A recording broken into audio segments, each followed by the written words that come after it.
Fade to black. All right. Going live in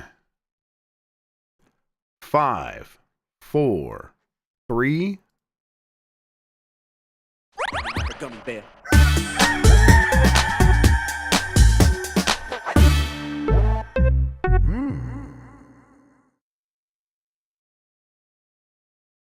It's the internet. You're busy. Let's do this for February 24th, 2025. For the next hour or so, let me help you sort through the world of gaming on Game Mess Mornings Live with me, Jeff Grubb. Today, our reviewers wild for the new Monster Hunter, and one of gaming's big investors is reversing its plans and causing upheaval at many of its studios. But first, please join me in welcoming today's co-host of Game Mess Mornings. It's Emma Fyffe, everybody. Emma, how are you doing? I'm honestly pretty great. It's been an incredibly busy beginning of the year, as I'm sure chat has noticed by my many absences from this fine program. I have been traveling quite a lot for various projects for work, but, you know, it was great because I did get to go to San Francisco twice and work with the always delightful Jan Ochoa. So that was great. But yeah, I don't have to go anywhere for work this week, so I'm very happy. I have no shoots scheduled this week. We had like 4 weeks in a row of just back-to-back shoots and traveling, and so it was a lot. But now here I am. I went to bed at like 9 o'clock last night. I was just so tired, and feeling good this morning. Feeling good. Fantastic. Yeah, I doing pretty good here. We had a tobogganing accident over the weekend, though. Oh no! Yeah, we went to a place that's toboggan shoots, and I guess I should explain just in case people don't know. Toboggan, long sled, multiple person sled. It's got the little curl at the front. Yep. And in some places they have toboggan chutes, which is like these just slides. There's slides that toboggans go down. Yep. And we took the whole family. We all went, and the girls kind of get in first, and then Steph gets on, and I get on last, and I have to like squeeze my legs in to keep everybody on there and everything. I was fine. I was good. Right. There's ropes on the side that you have to pull up and in on. And the girls got the pulling up part, but when they got scared, they didn't get the in part so much. And so when we get to the bottom, I'm like, that was fun. Get to the bottom, I'm like, how's everybody doing? And the one in the front turns around and is already teary-eyed. I'm like, what's wrong? She shows me her glove. It had, like, the friction had burnt it away. And she had like a little like skin, like about the size of a penny, kind of just rubbed away right here on the side of her hand. And it was rough stuff. And she just kind of was like, hey, I got hurted. I'm like, oh, okay. All right, let's go take you and see if we can do anything about this. And like, apparently this happens, I think, at this place. So they were like, hey, we have a first aid station. Let's just go take you right there. We got her fixed up. And I'm like, I'm worried because she's in a little bit of pain and she doesn't like to talk about it too much. So like they're, bandaging up her. I'm answering the questions on her behalf. And then we're standing up. They're like, do you need anything? Do you want like a cup of hot cocoa? And immediately she's like, yes, I want hot cocoa. Absolutely. With marshmallows and whipped cream. And she like did her whole order right there to the first aid person. Wow. It was, iconic. Exactly. I'm like, okay, good move. And immediately, as soon as that happened, honestly, as soon as she got the Band-Aid on there, I don't know, in a kid's mind, once the Band-Aid's on there, the pain goes away. Yes, 100%. And that was nice to see. My niece is the same way. Like my niece was going on and on about how she had a boo-boo. And so there was a Band-Aid on it. And then she decided she was better. And so she took off her Band-Aid and goes, I'm going to go throw my boo-boo away. Yeah. And I'm like, oh, I wish it were that easy. Yeah, if only, kid. If only. Yeah. You know what? Still fun, though. And the kid is doing just fine. That's great. Yeah, we had one of those wooden, when I was a kid, we owned one of those wooden toboggans. I don't think we just happened across one at some point. Like someone brought one over and left it or something like that. That's how you acquired toboggans in Michigan at a certain point. I have no idea where ours was from. I'm sure it must have belonged to my mom's parents or something. I don't think my parents purchased one. Yeah, it was, but yeah, that's just what you did. And it's like, it was honestly the first weekend in a very long time that wasn't so cold you couldn't really go outside and enjoy it. So I'm glad we went out there and tried to do something. But we went down. We went down once. It was kind of a long wait to get on these shoots, and we're like, you know what? We're done. Let's go home. That was good. That's it. We successfully went outside and did something. Let's just go take everybody home. And of course, on the way there, before any of this happened, flat tire on my van. So I'm like, yeah, I want to get home and fix all that. Geez. So yeah, all that's fixed up too. So a hectic weekend, but successful altogether, honestly. Absolutely. All right, let's explain what we do here. Most weekdays, I, Jeff Grubb, will help piece your gaming life back together. That includes breaking news and maybe even some of our own original reporting. For all these topics, I'll get the input of a bona fide expert who will make me look smart. If you are watching live on Twitch, welcome. You can always listen to the show later on podcast feeds by searching for Game Mess Mornings or find the RSS on giantbomb.com.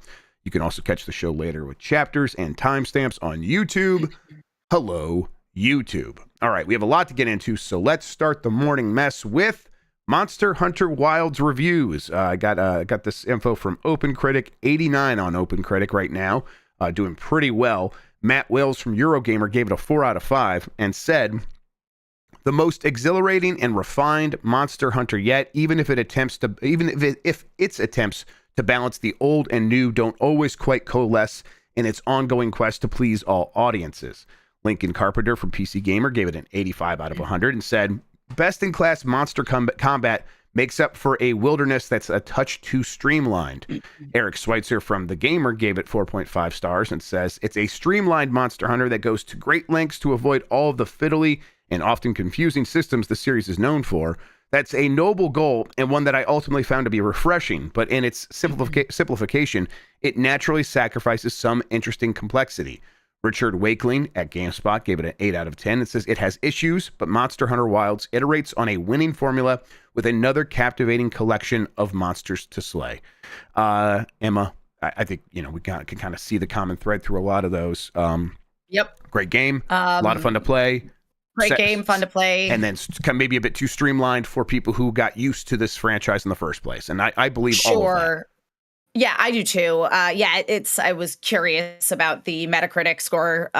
It's sitting at a 90 on Metacritic with PlayStation 5 having the best reviews in terms of it, how it plays, I guess. I said last year around the time that we were doing a lot of sponsored stuff with Monster Hunter Wilds for the Game Awards that this is going to be the year that I get really into Monster Hunter. Yep. And, I've decided that I'm still going to do that. Yep, same. I haven't had much time to play it. I've had it.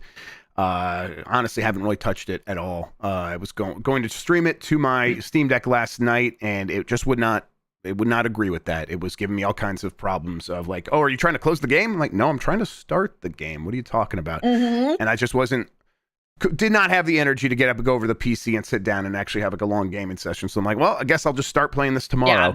Yeah. But I've been talking to people who have been playing it, and yeah, in general, it seems to be people who are long-time fans of the game in no way dislike this game. Most of them really like it. They just are acknowledging and recognizing that some of the character of Monster Hunter came from the conflicts of it being confusing and fiddly. And of course, I think the trouble here is, Dan in chat saying still confusing and fiddly. And I think that if you are someone who's not been obsessed with this franchise and has not immersed themselves in how some of these weapons have worked before, there's still going to be that learning process. So it's still going to have that, that friction. And so, what are you really sacrificing by making some of the other parts of it streamlined? We'll see. I bet overall, it's a percentages game, right? Like if it's, 5% more friendly here and 10% more friendly there, you're going to keep that many more players each time someone encounters one of those hurdles. And for a franchise that's been around for a long time and for a Capcom that's seen a lot of growth, they're going to probably have one of the most successful Monster Hunters so far with this game. I definitely sympathize with fans of the series who really love some of that fiddliness, because when you get to know a franchise's ins and outs, even its rough edges, like you feel an ownership over that stuff. And so, absolutely. I get why people are like a little bit like, okay, you streamlined it. Where is that going to stop? Is this it? But they've been trending in this direction for a long time. So we'll see kind of how that goes. My hope would be, they have a chance to reintroduce some some complexity in different ways for these fans with DLC and things like that. For the people who are most engaged with this game, those are the people probably most willing to put up with anything like that. And then you can kind of keep people on their toes a little bit, but we'll see. What's your plan of attack here? You're going to go in solo? You going to try to get a crew together? What's the plan? Oh, I definitely want to play with a crew. One of my neighbors is deeply into Monster Hunter. So I've kind of always wanted to get in on that, especially like Monster Hunter sort of evolved initially out of a game that I was obsessed with on the Dreamcast, which was Phantasy Star Online, which wasn't really so much MMO as it was build a party of 4 and go on these quests through all the different levels and hunt down the creatures and fight the bosses, etc. And so Monster Hunter actually has a lot in common with those in some ways, where it's sort of, again, like evolved out of early online gameplay and being able to squad up with people. So I definitely want to do that. I'm just debating like what I'm going to get this on, because I do need to update my actual PC, but I also have my Rogue Ally, and I do love being able to just play things laying around. So, I haven't quite decided where I'm going to land with Monster Hunter in particular. All I know is that I am very excited to customize my little bird friend. Yeah. I kind of seen in chat here, but some of the things that people who have been playing the game are saying. Jesse Norris said it's not the fiddliness so much as hunting monsters and having to gear up to fight them. That's just kind of gone. And I think Sean is explaining why that might be gone here. At least in the main story, you can always retreat to your mount for invincibility. So there's no reason to just there's no reason to not just hack and slash, retreat, heal, repeat. Now, my understanding was always, in Monster Hunter, you need to kind of understand the monster you're hunting, understand what you would need, get that stuff ready beforehand, make sure you have enough, because you're going to need that stuff. And if you don't have it with you, you're going to be out of luck. And then so you're like, it really is preparing for the hunt was part of the game. And I can imagine people who got used to that loop would be disappointed that it's gone. Yeah. Again, no one's saying this is like really going at the game and saying this is not worth playing. Maybe that sort of backlash from like big fans takes time. I could imagine in a couple years, like I think this happened to Rise. Rise really well received. Yes. There's a lot of fans of Rise, or a lot of players of Rise in Monster Hunter who were like, that's not it. That's not the one I want. I prefer a bunch of stuff before that, including the one on the Switch, Monster Hunter 4 or something, whatever. So, and at least for now, though, it seems like I think a lot of fans are like recognizing this is a very good game, even if it is missing some of those aspects that they got used to in Monster Hunter and really respect. What's really interesting is I think that this is very in line with what Capcom has been doing in recent years is, you look at something like a Street Fighter 6 and the amount of accessibility that they put into that. Now in Street Fighter, they're able to strike that balance by basically having a mode that is easy inputs in order to pull off combos and feel like you are actually doing something in the game instead of just getting your ass kicked by AI or whoever, quite frankly. But again, it's like there is that simpler mode. And I think with something like Monster Hunter, unfortunately, you kind of have to just sacrifice some of the stuff that made it inaccessible to make it more accessible to broaden your player base. Yep. I bet I'm going to go in there and I'm going to be like, yay, this is more for me. I like the idea in my head of getting ready for stuff and like fully understanding the hunt. Like I can imagine that being really fun. But I've had that opportunity to do that with previous Monster Hunter games and sort of fizzled out over time. And so, making it so I could kind of brute force my way through this game probably does make it more friendly for me. But I can imagine like, if I were in the shoes of someone who's like, no, this is my shit, being like, does it need to be more friendly for Jeff Grubb? I can be like, I can see myself being like, no, let me have my game the way it was. But well, I'm still looking forward to playing this game. 89 out of 100 on OpenCritic. That's really, that very few games get scores that high. So clearly a lot of people very in love with this. Also, not hearing a lot of complaints about the performance, something that was an issue that people were having in the beta and things like that. Maybe there is some of that stuff, but it's definitely not front and center of like a big complaint for the game, which is a good sign for Capcom using the RE engine on this. They did the open world Dragon's Dogma 2 with this engine, kind of got the open world stuff patched together enough to make that game function, but it was definitely very difficult to run on a lot of systems. Seems like they have optimized that a lot with this, which is good news going forward because they're probably going to do a lot more open world stuff as well. Okay, still runs like ass, says Sean, so there you go. Well, I'm not running on a 4090. Everybody in chat is convincing me to get it on PS5, and apparently that's what it runs best on. So yeah, that doesn't surprise me. That is probably correct. Yes, Jan, I meant toboggan shoots, not shoots. That's right, as in a laundry chute, and that's not shooting on laundry. All right, let's keep going here. In an industry earthquake, NetEase plans to cut more all-star game studios. This is from Steven Totillo over at his GameFile site and his email. What's this called? Newsletter. He has a newsletter called GameFile. You can follow Steven Totillo over there. That's where this comes from. A few years after announcing the creation or acquisition of nearly 20 Western and Japanese game studios geared toward making new big-budget video games, Chinese giant NetEase is pulling back big time. Signs of that shift began appearing last November with the suspension of operations and job cuts at Canadian developer Worlds Untold, a studio NetEase had unveiled just a year earlier. January saw a similar combo of production freeze, spending cuts, and the need for new funding at Seattle-based Jar of Sparks, a studio NetEase had been proud to announce in just July of 2022. A third studio, Sweden-based Liquid Swords, announced on Monday that it was laying off workers due to shifting market conditions. NetEase had invested in the studio in 2022 as well. But the cuts are not ending there, GameFile has learned. NetEase is actively shopping around more of its non-Chinese studios, many of the very same ones it announced over the last 3 years. Two people familiar with the company's efforts tell GameFile about that.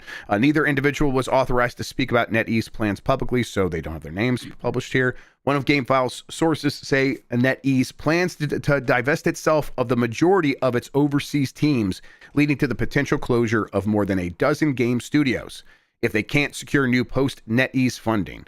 A NetEase rep declined to comment to GameFile on these cuts, let alone the scale of more than a dozen that he's heard about. But they did say that all the studios and projects are in constant review and evaluation, and NetEase will determine changes needed to be made throughout that process.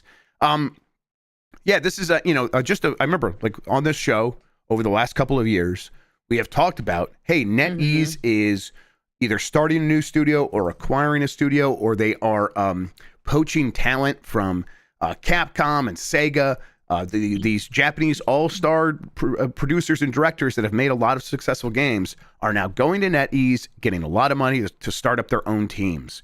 And apparently what's happened, Emma, is that a new CEO, I believe it's a new CEO, doesn't seem as interested in games or is frightened of the risk involved in game investment and is pulling back on all of these things at the same time, to the point where it's like, oh boy, all of those studios that just got off the ground are already kind of being driven into the ground. What do you think? What do you think is happening here? Look, I think that what we're seeing is, again, always monopoly is very bad. But I think that what it is that like you have these big Chinese companies buying up something.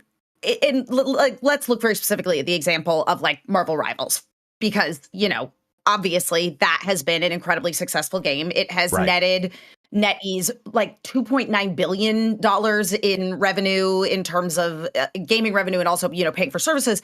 But I think that what it is that they think, okay, we've put the money into making this happen, but we're not going to continue to invest in it because we have that, because basically it's like it'll run fine as it is. And they would rather just let something live in a mediocre state and continue to make money because it already has a fan base, rather than actually continuing to pay people to uphold what was good.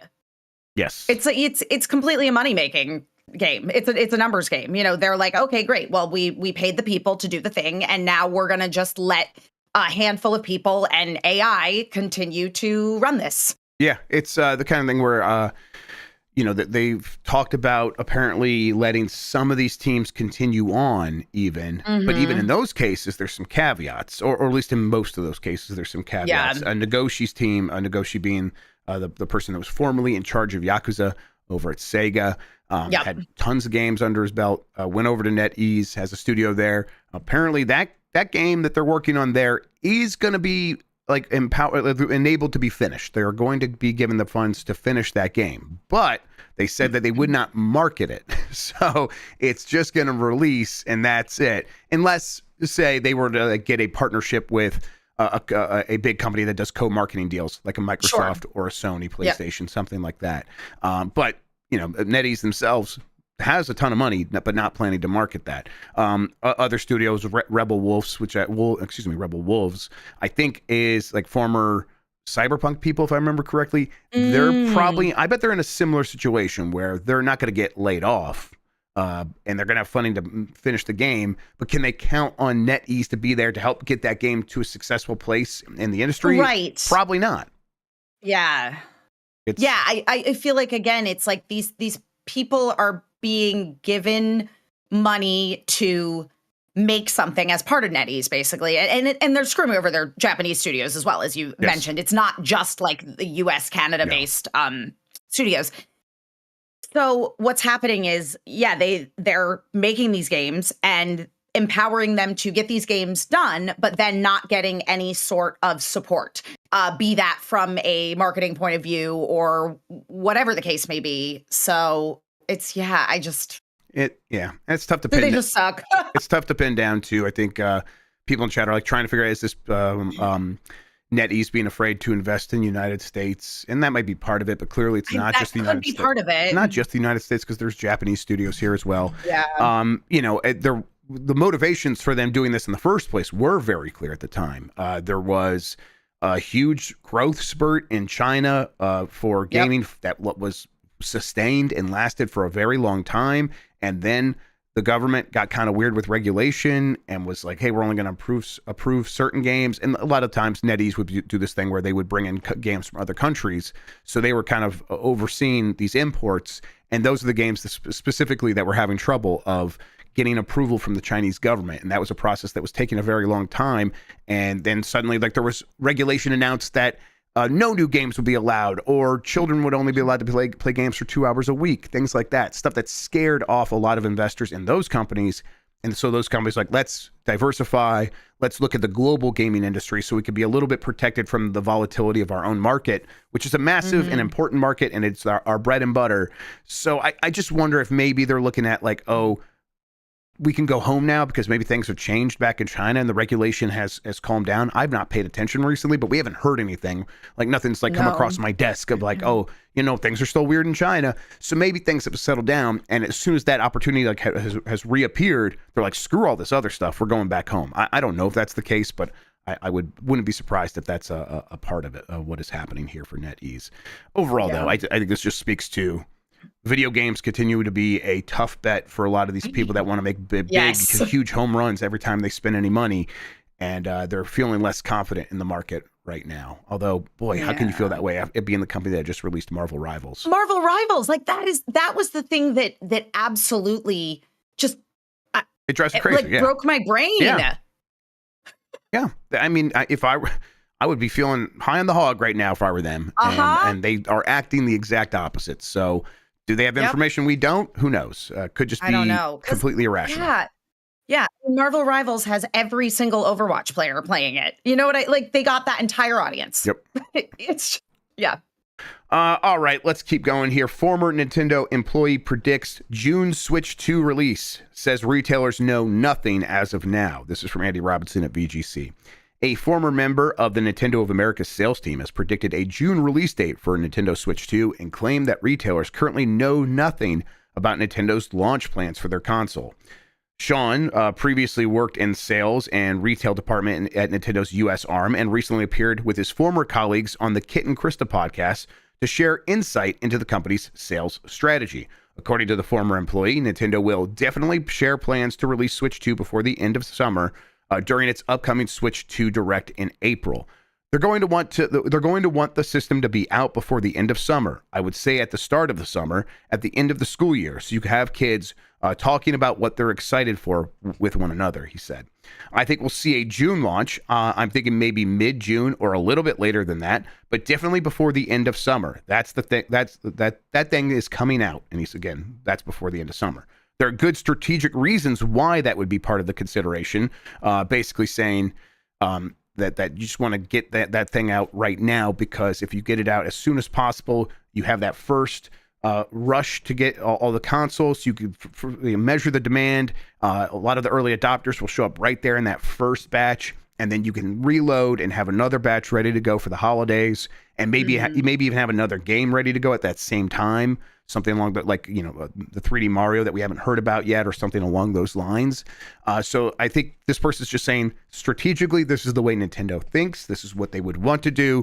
So expect this. And I think at this point, most people are leaning in this direction anyhow, right, Emma? Like, if before I read the story, what would have been your thought about when you thought the Switch 2 was coming out? Well, I mean, initially, I remember we were talking about when we were going to get more details on the Switch 2, which we didn't really get any more details other than we're going to have a Nintendo Direct in April, which is completely dedicated to the Switch 2. Right. Initially, I thought, we discussed the possibility of an April release, and I would have thought that was very possible due to the fact that the original Switch had been released in March of 2017. Right? 2017? Right. Yep. OG Switch. Very end of February, I think it was the early part of March. I had mine. Yeah, it was either end of February or early March. All I remember is that I asked my dad to get me one for my birthday, because my birthday is March 12th. And he said, I will buy it for you when I can get one. Yeah. So. Yep, that's right. Yeah. It's going to be the same this time around as well. Yeah, it's going to be difficult to get your hands on, at least for this first batch. 100%. Yeah. Yeah, I think that when I was first thinking this through, it was like they probably want to avoid like the dead of summer. So July for me was like, it's definitely not July. So it's going to be before that. June also felt like, okay, that's like a lot of people are starting summer vacation at that point, but apparently. And the more I think about it, I'm like, they would be happy to line it up with the beginning of summer vacation. It's just the dead of the middle that they probably want to avoid. But like college kids, I remember I graduated from college on like May 2nd. You're off school so early. Yep. Get those Switches out there in May, Nintendo. That's what I'm saying. Yeah, I still think May is possible. Yeah. Definitely. But I think what this is really saying is it seems unlikely now at this point that it's going to launch in the fall. So that's good news to me. I definitely, like, the pessimist in me was like, hey, yeah, sure, April 2nd, they're going to tell us it's coming, and they're going to tell us it's coming in September or something like that. We're going to have another long wait on our hands. But that was always just the pessimist inside me talking. And it's like, that I didn't know if that was really coming from anywhere based on any information. It wasn't. So as we talk it out more frequently and we hear from people who kind of know what they're talking about as well, that Kit and Krista podcast, by the way, everybody, go listen to that if you're a Nintendo fan. They really just kind of, they don't leak things, but they have so much information about how Nintendo thinks. It's so valuable. I highly recommend it. This is probably, I haven't listened to this conversation yet. I will, but it's probably very similar in that it's like, okay, we don't know if any of this is, if this is how it's going to happen, but this is the way Nintendo thinks. So yeah, I'm definitely leaning towards something like May or June at this moment. Would love to see that. All right, let's take a quick break. When we come back, plenty more to talk about, including, hey, Assassin's Creed Shadows isn't out yet, but people are already playing it, and Avowed director wants to do more Avowed right after this.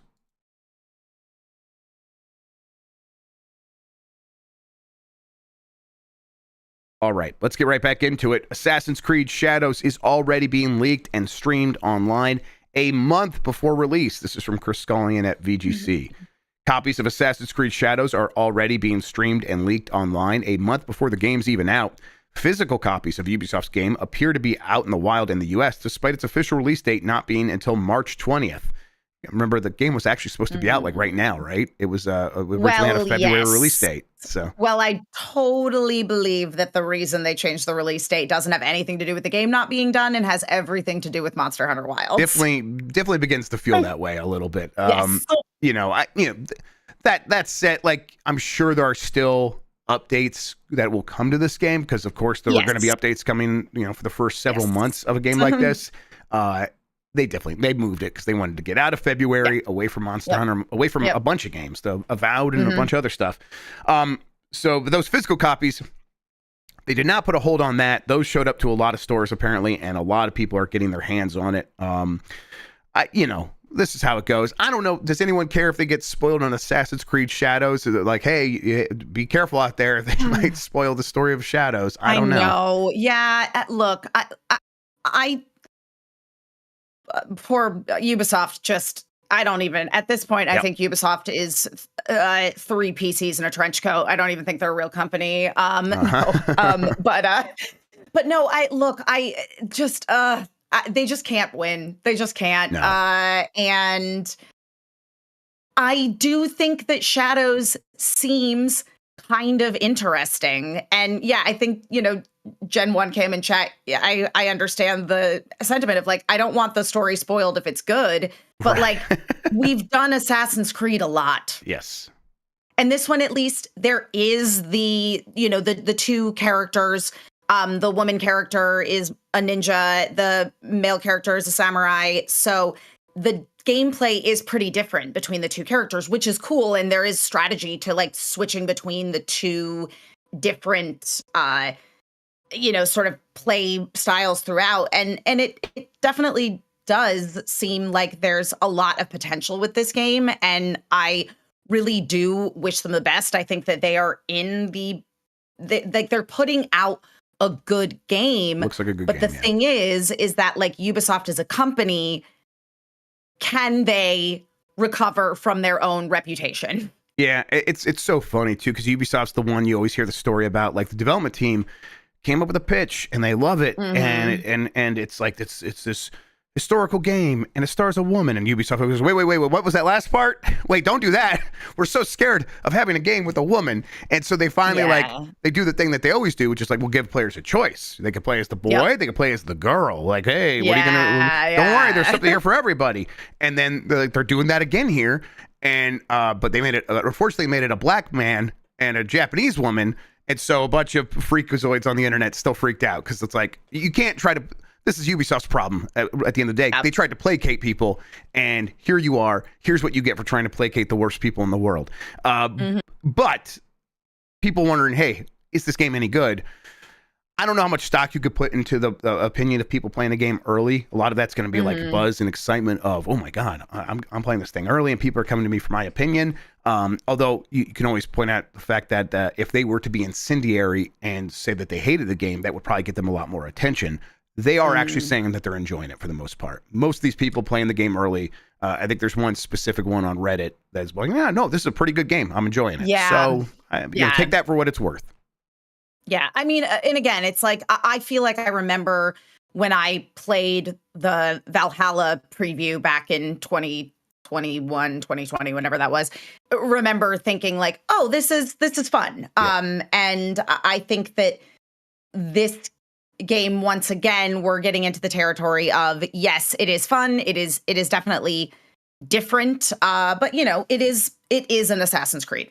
Yep. And you already know if you're in the mood for an Assassin's Creed or not, probably. And the likelihood of this one being so good, it transcends that sort of box it's built for itself, is very unlikely. It just is. It's not impossible. There are absolutely times where these big franchises that have been around for a long time have something so good that everyone needs to play it. Sure.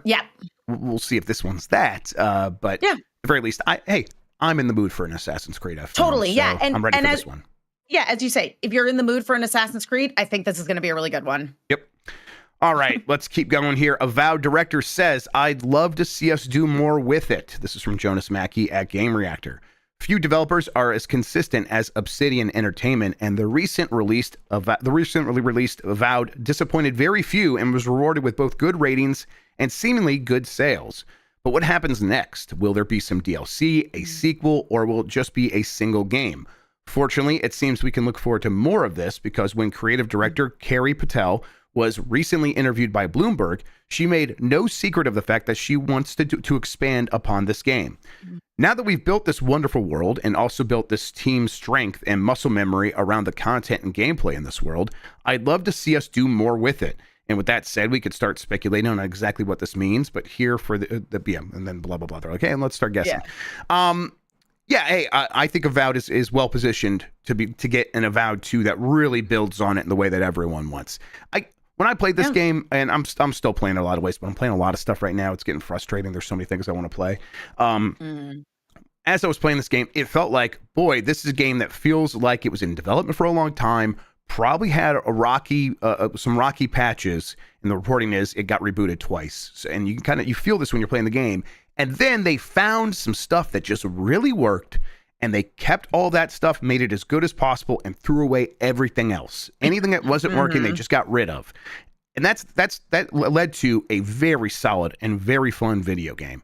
I think with Avowed 2 or something that builds on this, you definitely could see a pathway forward for them to like, all right, now that we have the confidence in the core of what Avowed is, let's start pulling on some of these other strings, pull some other stuff back into this, and see if we can weave some more complexity into, making the world feel alive. One of the main complaints a lot of people have, or building on some of the RPG stuff that I think is mostly pretty good, but other people want even more stuff happening there. I think that's probably what will happen. I think Avowed is well positioned to take advantage of the excitement for it and to let that development team be like, hey, we have the confidence now to go and tackle some more ideas for the sequel. How do you feel about all that? I'm pretty sure. Have you played Avowed yet? I have not. This is so funny to me because I was aware of Avowed, certainly. I just didn't have the hype around it myself that I guess most people did. That's all honestly, I hear about. The hype was just actually pretty muted going into the game. Yeah. And then it popped off once people started playing it and had a chance. Because, it's a Game Pass, so a lot of people started playing it. I think word of mouth really helped very early. That's very true. Yeah. I mean, so again, like I have not gotten into Avowed at all, but I see so many people talking about how much fun it is. And I think it was this really like surprise hit. And I don't think that anybody is going, oh my God, this is like game changing. This is going to be this huge award-winning game. They're just, yes, exactly. They're just like, this is a really fun video game. And look, I think that there's room in this world for just a really fun video game. Oh yeah. Yeah, I think Avowed is hitting at a time when a lot of people are like, oh, I didn't know they were allowed to make games like this anymore. Exactly. Like it's not trying to change a lot. It's just doing its thing and doing it very well. And, you could see like we're getting to the end of the month of February now. We're basically there. Monster Hunter is going to be out here pretty soon. And I think people are going to look back and be like, that was a really good month if you actually like video games. And, in terms of the video game stuff, not a good month in a lot of other ways, but who knows? Who's counting? But Avowed was a huge part of that. A game that while was a known quantity in terms of an RPG from Obsidian that kind of looks like Skyrim in some ways, it is a little bit different than that when you actually play it. And a lot of people just weren't sure how it was going to feel when it came out. And then it felt great. The reality here is what puts them in such a good position is that it's very hard to get these first games in a new franchise right. It's very hard to like establish yourself and be like, hey, we know what we're doing here. Usually that does take a game or two before you really kind of nail things down. I always look back to the Uncharted series, Uncharted being, hey, that first Uncharted, pretty good, but, really they got their shit together with Uncharted 2. Yeah. And a lot of developers say that's how it goes. It takes a long time to learn the processes and the tools and working with other people. And if they have this momentum going with this, I think they could carry it forward to Avowed 2 pretty well. I mean, everybody in chat is making me want to play talking about Hot Fish Garrus. Yes, there's a Hot Fish Garrus in the first hour. He's fantastic, by the way. His name's Kai, and I love him. Although you could just call him Garrus, and everyone will know who you're talking about because it's the same exact voice actor. So, yep. Incredible. Yep, Incredible. They know what they're doing. And I think there's part of it's like, okay, yeah, they're playing the hits. And I think people who are like absorbed by this genre will be like, but I think people who are just here for that video game are going to have a good time. Yeah. And does it run okay on? Yeah, I was going to say, does it run okay on handheld PCs? Because maybe this will be my travel game. It runs on handheld PCs is how I would phrase it. I definitely was like, I was pretty shocked by that because there's definitely some parts in the open world that were chugging on my more powerful system. But I'm like, it says that the default graphics setting will work well on your Steam Deck. And so I tried it out, and it's a massive downgrade, obviously. Sure. You're expecting that, but it's a massive downgrade, and you definitely notice it. And I just don't think that should be the only way you play it. Maybe. Sure. If you have like, well, I'll get it on Game Pass, so there you go. then I can swap. That's the way to that do and it. the Xbox. Yeah. All right. Let's keep going here. Okay, this next story, I'm going to put a caveat before I read it. I saw this headline and I wasn't sure if I hadn't seen it anywhere else. And so I was trying to like fact check it and see exactly what happened. And it's in the half-hour presentation. Apparently it's in the half-hour presentation that Sony did to investors, the call, and I didn't have time to listen to that. So the way we're going to talk about this story, and the headline is PlayStation to double U.S. factories to avoid Trump administration's new trade tariffs, is we'll talk about what the story says, and we'll say if this is true, like how this could work and how it might still not exactly function the way that this headline suggests. So let's get into it. I don't know. I'm going to check after this and see if it's true, but let's just right now assume it is for the sake of the story. This is from Alberto Garrido at Game Reactor. Sony Group Corporation presented its financial results for the third quarter of its fiscal year 2024 at a conference this morning. At the presentation, the company's presidents and directors personally addressed investors, both in person and via video conference, to present the company's earnings review and medium and long-term outlook. In addition to changes to the board and showing year-on-year growth in all business segments, the meeting also addressed the concerns of many shareholders about the new trade policies being implemented by the recent U.S. government, specifically those referring to the new tariffs on imported and foreign goods, which could increase the final price of the product or various products by up to 25%. Sony plans to respond to this, in this case of its gaming division, with the Sony PlayStation, by introducing new factories installed in the United States to produce and assemble PS5s in American territory. With these new made in USA PS5s, totally identical to those produced in Asia, they will be able to maintain the same pricing policy as in the rest of the world in order to continue competing and also to respond more efficiently to the demand of stock in the country. This is the idea, right? Is you put tariffs on things and then people will make stuff here, and that's the hope. And then, maybe it'll be a little bit more expensive. Now this is just suggesting, this is why I wanted to look it up, because I'm like, did Sony say they'd be able to maintain the same price by manufacturing this in the United States? That sounds like something they wouldn't say, because that's not true. You're not going to be able to. They can't promise that. I mean, that's like a thing that we run into a lot when you are working, because obviously, my job, I work with a lot of our various sponsors. And one of the big things you have to be really careful about with your language is making promises, because you cannot promise it will definitely do this, even especially if it has the capability. 100%. And I just can't imagine that there's a world wherein they can manufacture every single component of a PS5 in the US. Assembly, absolutely. But yes.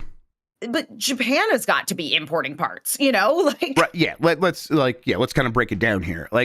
This is how certain car companies get around the chicken tariff, the chicken tax, which is the reason the F-150 has been the best-selling car for blah blah blah. It doesn't matter. What happens is imported light trucks get a certain tariff put on them. But if you were to ship two halves of that truck and then glue them together in the United States, you don't have to pay that tariff. So what people do, a lot like Toyota, a lot of these companies, they ship two halves of the truck from Mexico or from Asia, and then they weld it together here, and then that's the truck being assembled in the United States, and then they sell it as an American-made vehicle. Fantastic. Maybe that could work here, except that's not how these tariffs are being presented. The tariffs are being presented on anything imported from these countries, including the processor, which make everything in the United States. There's no way in the lifespan of the PS5 that they will be able to produce PS5 chips in this country. No way. So absolutely not. 100%, they're going to still have to pay the tariff on that. Likely going to have to pay the tariff on a lot of other components that they just will not be able to manufacture here for one reason or another. So all these tariffs will still have to be paid on all these little components as they get sent to the United States. So honestly, that might add up to be more expensive as opposed to just assembling it somewhere and paying one tariff on one product coming into the United States. So I absolutely agree. Yeah. So again, maybe Sony said this, maybe they didn't, or maybe it was a little bit worded weirdly in the call or something like that. However, if they did say it, this is an unlikely scenario. That this feels like the kind of thing you say that to investors that you're considering, and really it's like you're not actually going to do this. A quick search tells me that Sony only has maybe 2 factories in the U.S. you're not going to be able to just open up a whole bunch of new factories that can manufacture every single component of a PlayStation 5 overnight. That's just not going to happen. Yep. And for people like listening to this, like we were both adamant about like the chips not being able to be produced here. If you're skeptical about that, it's not just about the workers or being able to build the facilities.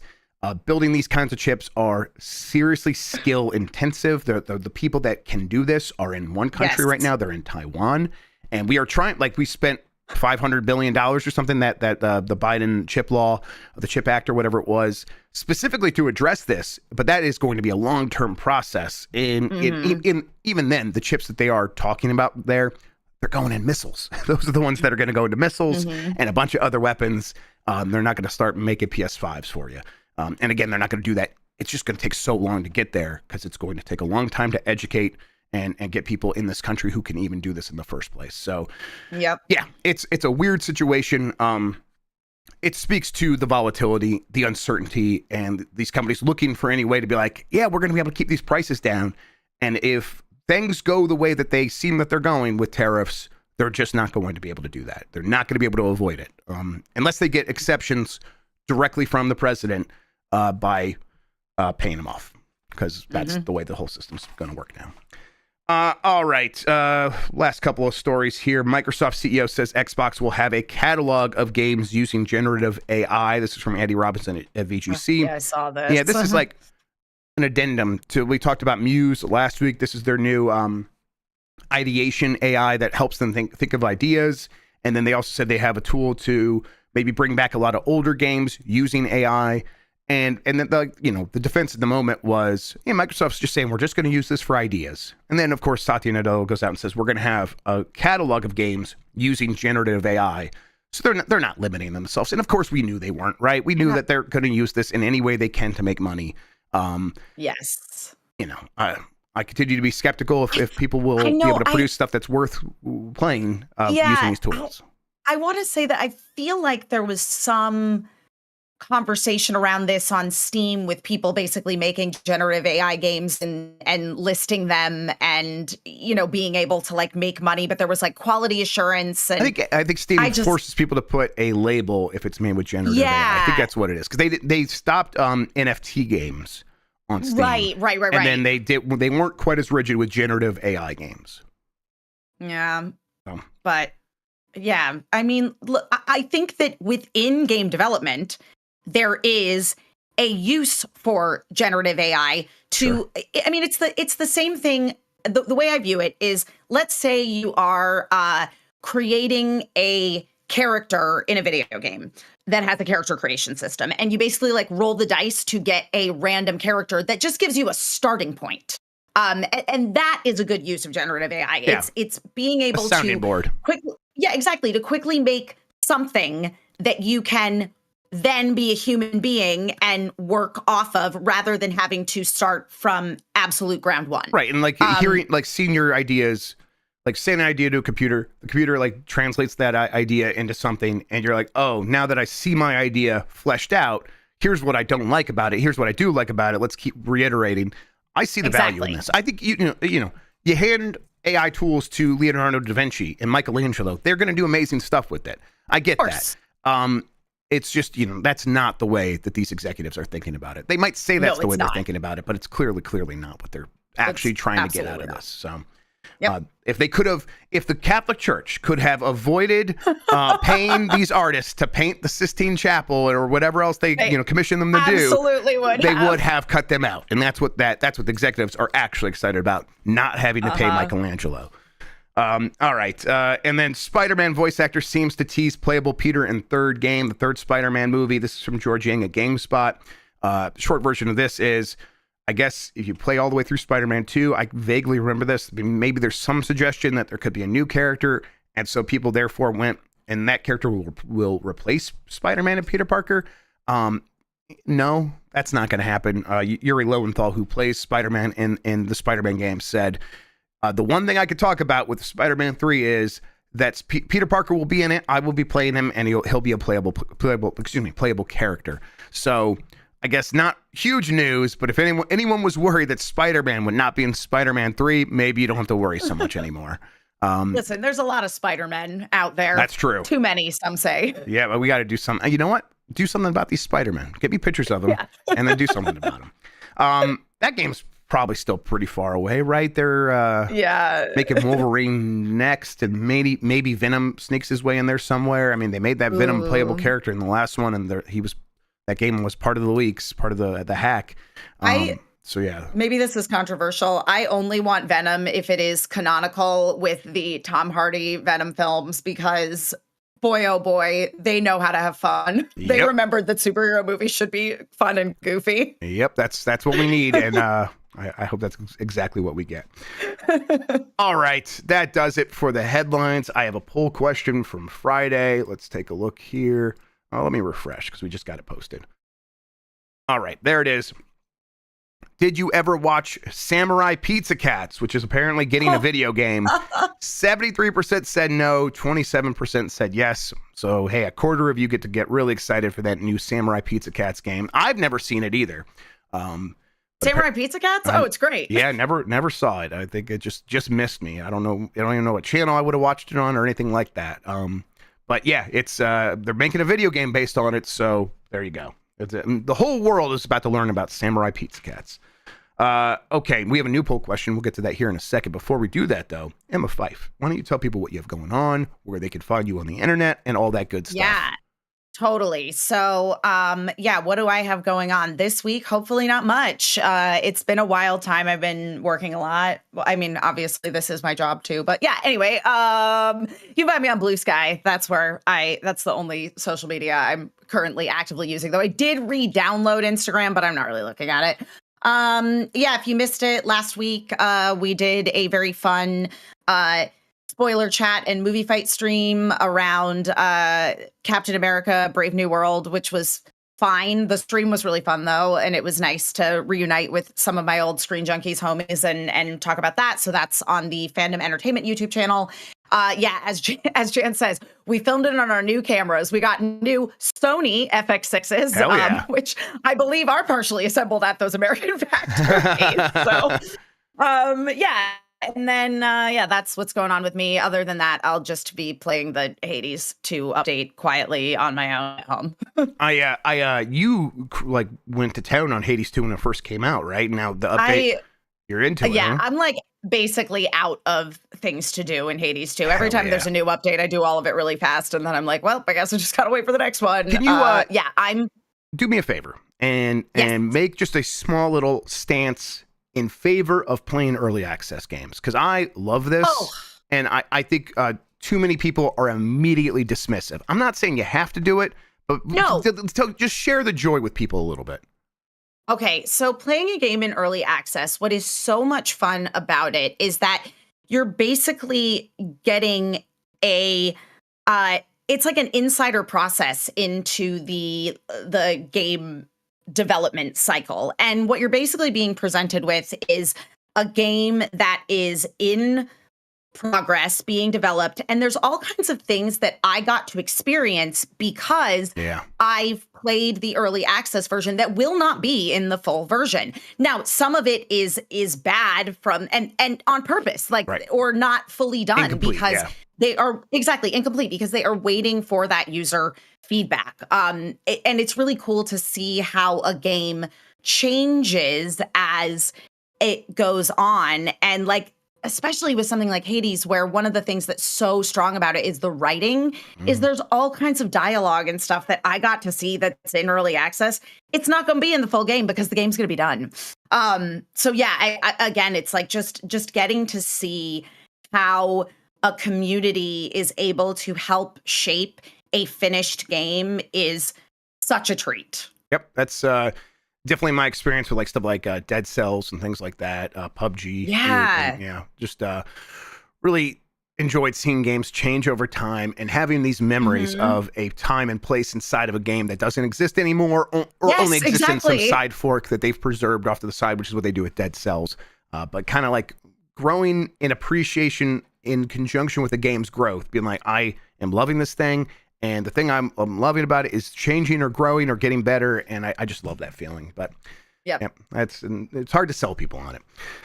Okay, new poll question.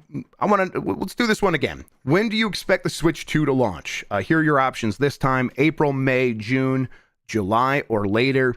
Kind of seeing what people are feeling now. As April, edges closer, and everyone's been. It probably gets a little bit easier to get anxious about it. Be like, man, okay, they're waiting until April to tell us anything about this. Is this thing really going to be out soon after that? Kind of want to see what people are feeling. I think I might still vote May, personally, but we'll see. Let's see what everyone else comes in with. In the meantime, before we get to that poll question, the results of which will be on Game Mess Mornings here on Giant Bomb on Wednesday.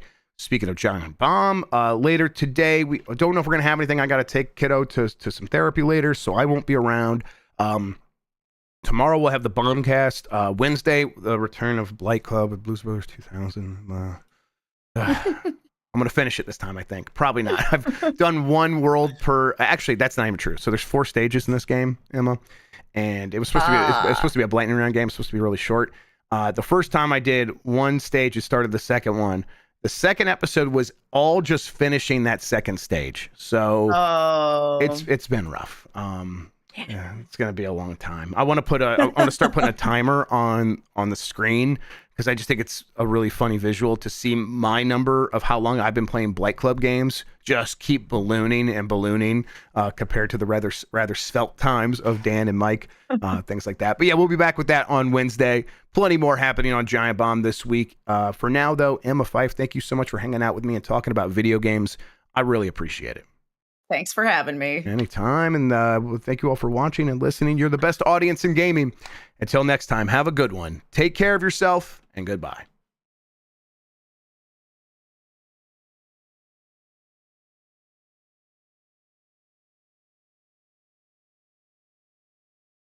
All right, off of